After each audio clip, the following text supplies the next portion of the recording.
আমার একাডেমিক আহত, আমাদের সকল শিক্ষককে মারছে, আমার সকল ছাত্রদেরকে মারছে, কন্টিনিউ মারতেছে, এখনো মারতেছে। আমরা মেডিকেলে জায়গা দিতে পারতেছি না। সিনিয়র মেডিকেলে আমরা 3টে গাড়ি বানাচ্ছি, এখানে আমাদের 400-500 ছাত্র এখানে আহত হয়েছে। আমাদের ছাত্রদের আমরা কোন জগতে আছি?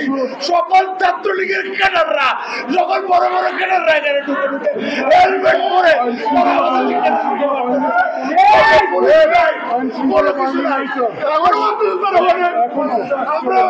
আমরা সিওসির সাথে কথা বলেছি, স্বরাষ্ট্র উপদেষ্টার সাথে কথা বলেছি, মাননীয় প্রধান উপদেষ্টার দপ্তরে কথা বলছি।